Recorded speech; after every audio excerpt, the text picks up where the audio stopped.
धारावी बचाव आंदोलनाच्या माध्यमातून या ठिकाणी जनजागरण अभियान प्रत्येकाच्या घरी पोहोचून प्रत्येकाला अदानी का नको आहे हे सांगण्याचं या ठिकाणी आम्ही प्रयत्न करतोय।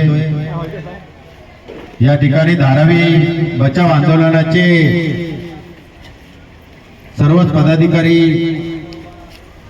या आंदोलनामध्ये गेले कित्येक दिवस काम करत आहेत। सर्व पॉलिटिकल लीडर या ठिकाणी धारावीच्या नागरिकांसाठी येऊन या ठिकाणी आंदोलनामध्ये सामील झाले, भाषण देऊन गेले, परंतु धारावीकरांना अजून जाग येत नाहीये। कारण त्यांना वाटतंय की अदानी आम्हाला मोठं घर देईल आणि आम्ही त्यामध्ये राहू। हे फक्त स्वप्न आहे, कारण अदानी आपल्याला धारावीतच घर देईल असं आजपर्यंत बोललेला नाही। आपल्या घराचा सर्वे चालू आहे, काही लोकांना वाटते सर्वे करतायत, सर्वे वगैरे काही नाहीये। आपल्या घराची फक्त नंबरिंग चालू आहे। सर्वे जर करायचा असता तर त्याने आपल्या घराचे पेपर मागितले असते।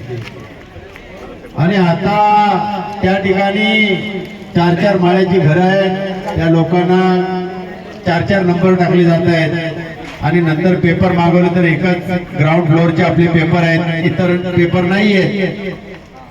ते इतरचे जे 3 माळे आहेत त्यांना इतर ठिकाणी आपला TDR पास करून घ्यायचा आहे।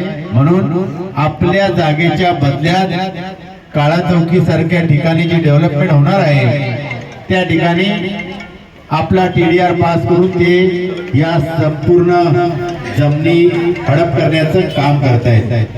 आपल्याला या ठिकाणी कुठल्याही GR, कुठल्याही प्रकारची ब्लूप्रिंट, धारावी कशी डेव्हलपमेंट होणार आहे त्याबद्दलची कुठलीही माहिती, त्याचे कागदपत्र कुठलेही न देता या ठिकाणी प्रायव्हेट माणसं, रिटायर पोलीस ऑफिसर अशा लोकांना पाठवून दमदाट्या करून या ठिकाणी ते लोक नंबरिंग करण्याचं काम करतायत।